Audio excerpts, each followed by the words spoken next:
धन्यता सोनकांबळे. आपण पाहत आहात नागराज न्यूज. महाराष्ट्र राज्य कृषी सहाय्यक संघटनेचे विविध मागण्यांसाठी अनोखे आंदोलन. 5 मे पासून सुरू झालेल्या आंदोलनाकडे सरकारचे दुर्लक्ष, न्याय मिळेपर्यंत सुरूच राहणार आंदोलन. महाराष्ट्र राज्य कृषी सहाय्यक संघटनेच्या निलंगा तालुका शाखेच्या वतीने येथील कृषी अधिकारी कार्यालयात सुरू आहे आंदोलन. राज्य संघटनाच्या आदेशावरून सुरू असलेल्या आंदोलनाकडे सरकारने मात्र फिरवली पाठ. अद्याप कोणताही निर्णय नाही. कर्मचारी आक्रमक. यापुढे अधिक तीव्र आंदोलन करण्याचे दिले संकेत. काय आहेत त्यांच्या मागण्या, पाहूया काय सांगतात कृषी सहाय्यक. आमची महाराष्ट्र राज्यावर संघटना आहे. महाराष्ट्र राज्य कृषी सहाय्यक संघटना ही आमची पूर्ण महाराष्ट्र राज्यासाठी आहे. या संघटनेद्वारे आम्ही कृषी विभागाचे मंत्री, कृषी महाराष्ट्र शासनाचे अधिकारी यांना वारंवार आम्हाला होत असलेल्या अडचणी या पत्राद्वारे मागणी केली, परंतु त्याची शासन दरबारी काहीच दखल घेतली जात नाही. यामुळे हे सर्व कर्मचारी त्रस्त आहेत. त्यांना गावस्तरावर, ग्रामस्तरावर काम करण्यासाठी वारंवार येणाऱ्या अडचणी, त्या अडचणी सोडवताना काही ठिकाणी काही आमच्या कृषी सहाय्यक बांधवांना आपल्या पदरमोड करून, खर्च करून या योजना राबवाव्या लागतात, पण त्याची भरपाई ही शासनामार्फत होत नाही. जसे आमच्याकडे शासन स्तरावर काम करण्यासाठी इलेक्ट्रॉनिक वस्तूंची गरज आहे, जसे मोबाईल, लॅपटॉप, कॅम्प्युटर, या वस्तू आम्हाला शासनानं मागच्या आत्तापर्यंत झालेल्या कालावधी ऑनलाईनच्या कामामध्ये जो 10-15 वर्षापासूनचा दबाव टाकून जो काम ऑनलाईन करण्याच्या पद्धतीने आमच्याकडं सोपवलेल्या आहेत, या पद्धतीचा अवलंब करण्यासाठी ज्या काही इलेक्ट्रॉनिक साहित्य, इलेक्ट्रॉनिक वस्तू ज्या लागणाऱ्या आहेत, त्या वस्तूच्या मागणीसाठी आम्ही वारंवार संघटनेमार्फत आम्ही मागणी करत आहोत, परंतु ते मागण्या आमच्या पूर्ण होत नाही. त्यासाठी आम्ही राज्यस्तरावरून मागणी कृषी मंत्र्याकडे, कृषी विभागाच्या वेगवेगळ्या अधिकाऱ्याकडे आम्ही टप्प्याटप्प्याने मागणी केलेली आहे, परंतु त्या मागण्याची कुठंच दखल घेतली जात नाही. यामुळे आमच्या संघटनेला आज आंदोलन करून शासनाच्या विरोधात काम बंद करण्याचं आम्हाला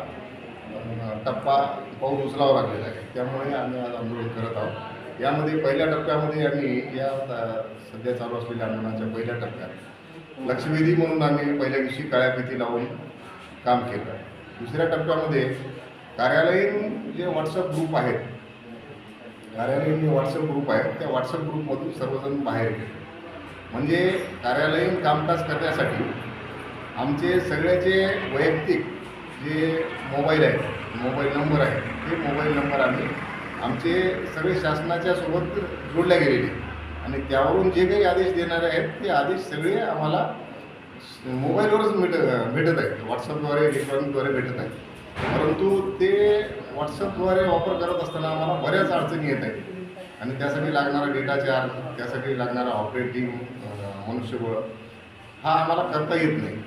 एकाच माणसानं बऱ्याच भूमिका राबवणं, घेणं, बऱ्याच भूमिकेत काम करणं हे आमच्या कृषी सहाय्यक बांधवांना सगळ्यांना अडचणीचं होत आहे. जसे की ग्रामपातळीवर काम करत असताना महसूल विभागाकडे तलाठी आहेत, तलाठ्यांना सहकार्य म्हणून कोतवाल आहे. ग्रामपातळीवर तसेच काम करत असताना पंचायत विभागाला ग्रामसेवक यांच्याकडे त्यांचे क्लार्क आहेत, त्यांना सेवक आहे, परंतु कृषी विभागाकडे कोणत्याही प्रकारचे आम्हाला मनुष्यबळ आम्हाला साथीसाठी काम करण्यासाठी मिळालेले नाही.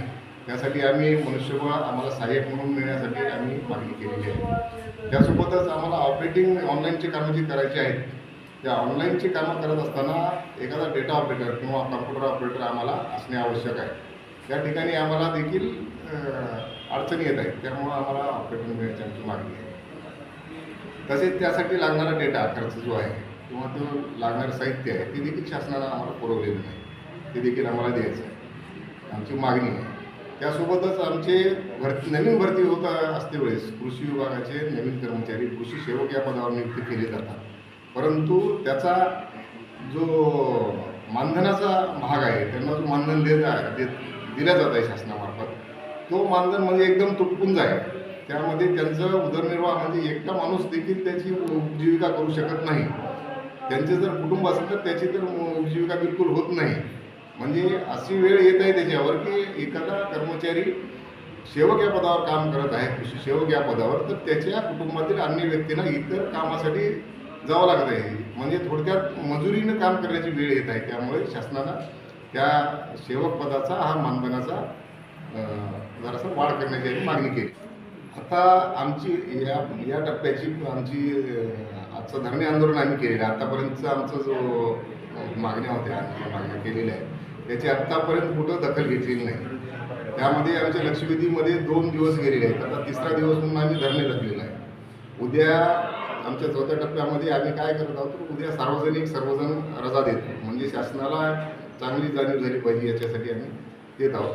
आणि त्यानंतर 9 तारखेपासून आम्ही जे ऑनलाईनचं कामांवर बहिष्कार टाकलेला आहे. म्हणजे ऑनलाईन पद्धतीचे जे काही आमचे कृषी विभागाचे काम चालणार आहे, आमच्या मार्फत चालणारे कामं, याबद्दल आम्ही सर्वजण काम बंद करणार आहोत आणि त्याबद्दल बहिष्कार टाकणार आहोत. आणि याच्या 2ऱ्या टप्प्यामध्ये आम्ही या जर मागण्या एकही मान्य झाल्या नाही, याचा काही रिस्पॉन्स मिळाला नाही, तर आम्ही 15 तारखेपासून पूर्णपणे काम बंद आंदोलन करणार. म्हणजे सर्वजण जे काही आपले सर्व कृषी सहाय्यक बंधू आहेत ते सर्वजण याच्यामध्ये सहभागी आहेत. त्यामुळे सर्वच कृषी विभागाचं काम थांबणार आहे.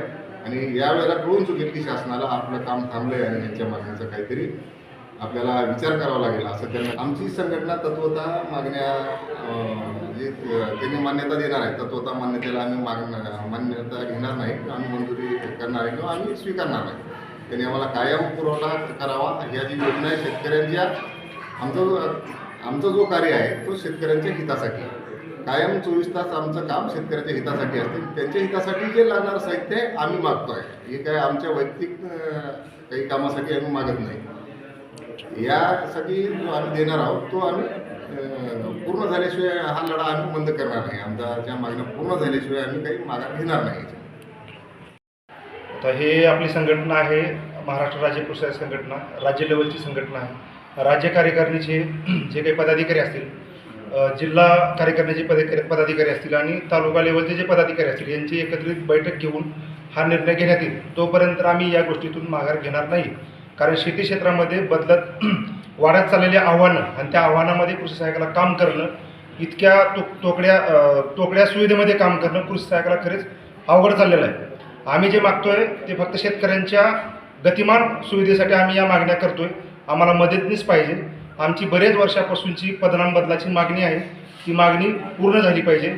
सगळं काम ऑनलाईन केलेलं आहे, पण आमच्याकडे लॅपटॉप नाही किंवा चांगल्या वर्जनचे मोबाईल नाहीत. ते जर घ्यावं लागतील तर आम्हाला स्वखर्चाने घ्यावं लागतील. आणि मोबाईल एक अशी वस्तू आहे, पूर्ण ही वैयक्तिक बाब आहे. बँकेची डिटेल असतील, इतर कुठले डिटेल असतील ते याला अटॅच केलेले आहेत. पारिवारिक काही डेटा असेल तो या मोबाईलमध्ये आहे. आमच्यासाठी काम करणं तर अवघडच आहे. आमची वैयक्तिक माहितीसुद्धा घाण ठेवल्यात जमा आहे. शासनाला आमच्या या मागण्या तात्काळ पूर्ण कराव्यात. शासनाला अशी आमची नम्र विनंती आहे.